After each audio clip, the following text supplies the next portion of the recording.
So this is the Aodelan WTR2 wireless trigger kit. It was sent to me to review, and what I'm going to do is show you close-ups of each of these, and then we're going to go through, I'm going to put it on my camera, we're going to go through all of the different modes, because this thing is packed with features. So this is a two-part kit, so it can work wirelessly. I'm going to show you the receiver first. So this is the part that you mount to your camera. It has this cable that has, so this is the kit for the Sony version. So it's got a USB end on the wire.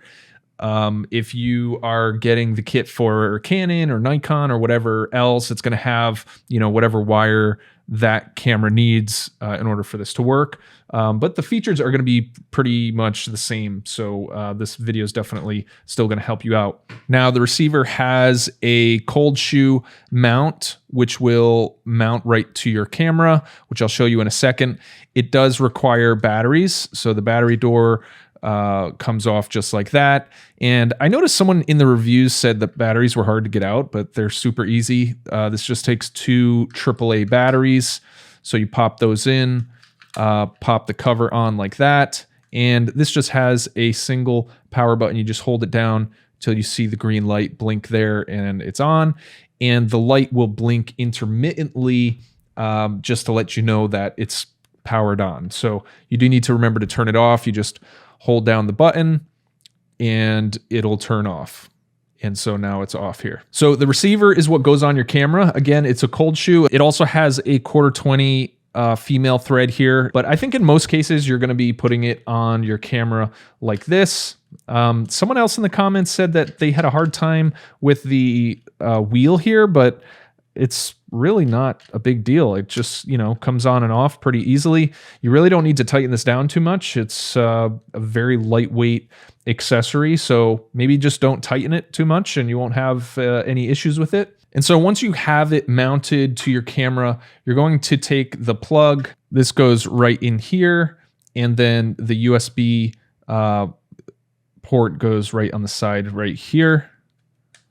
And you're good to go. Now, the reason why this is so long is you actually don't have to use the receiver if you don't want to. You can actually plug the transmitter directly into this as well. So you have the option of using this kit wirelessly or directly wired. So this is actually really great if you're doing landscape photography, long exposure photography, and you're going to be standing right next to your tripod. Maybe you're trying to catch some ocean waves and you're trying to time it perfectly with bulb exposure. You don't want to mess with having the wireless receiver. You can just plug this right into the transmitter and use it that way as well. We'll show the wireless setup in this video. So this is the transmitter right here.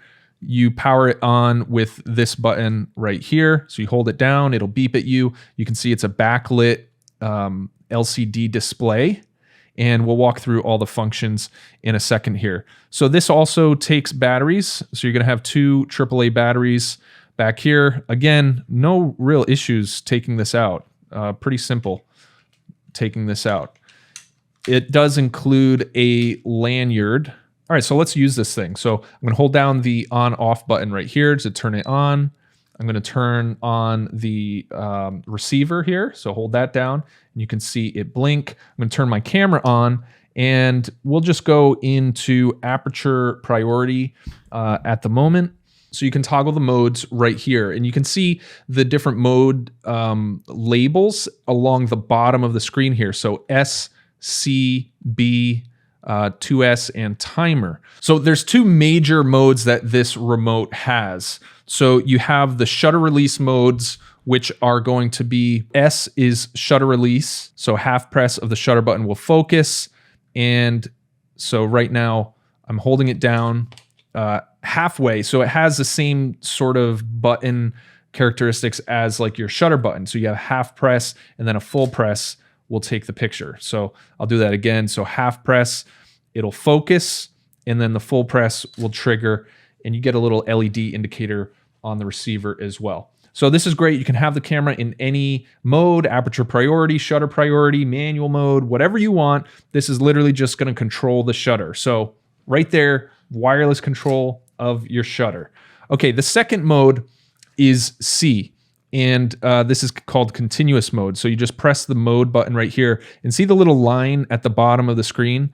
So it indicates which mode you're currently in.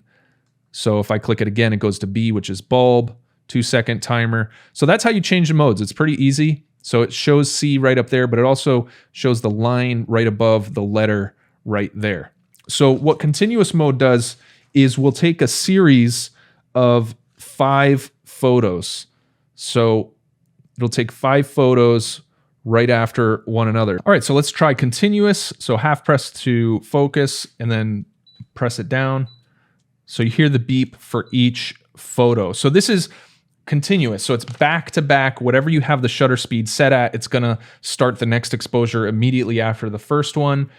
It does say that some cameras will only do 3 rather than 5, and I suspect that has to do with the buffer size of the camera itself. So the next mode is bulb mode. And so what that does is it allows you to manually control the length of the exposure by pressing the button to start and pressing the button to stop. So in order to get bulb mode on a Sony camera, I'm sure other cameras are similar, you need to be in manual mode, and then you need to bring your shutter speed all the way down. You're going to keep going all the way down till you get to the very first option, which is bulb.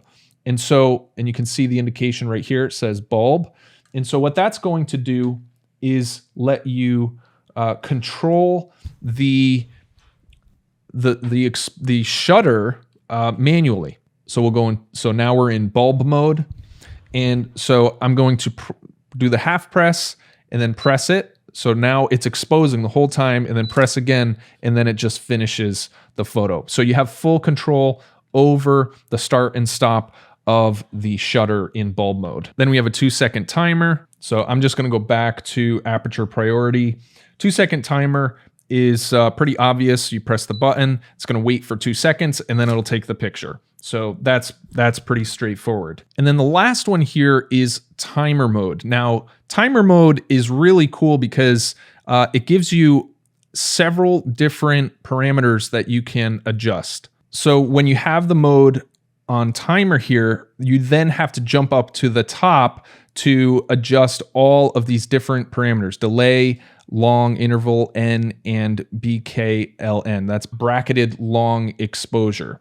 So now that you're referencing up here, you use the arrows to adjust the different settings. So the first one is going to be the delay for the very first picture that you take. So right now I have a 3-second delay, and this is an optional exposure length. So if you have the camera in bulb mode, you can define the exposure. So this is great for long exposure photography.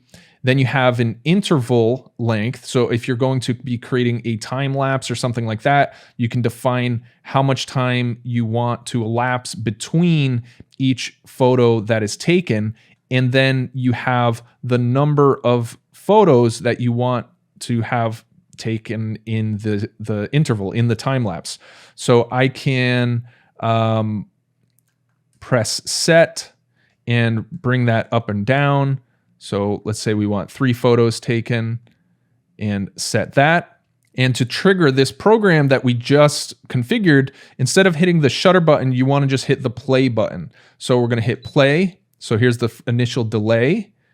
And then the first exposure was a 3-second exposure, and now it's going to wait 5 seconds, and then it's going to do another one. So 3-second exposure, and that's it. So I think we did 3 photos. So yeah, so that's the last photo right there. So really cool remote trigger system.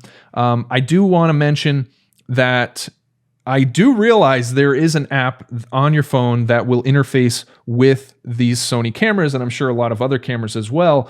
But the thing is you know, they take a lot of time to set up. You got to open the app, you got to connect wirelessly. You have to go into the camera and like enable that mode. With this, it's a lot faster and more reliable to set up. and you have a ton more features available to you as well. So that's my review of the Aodelan WTR2 transmitter and receiver kit. Great little timer remote kit for your camera.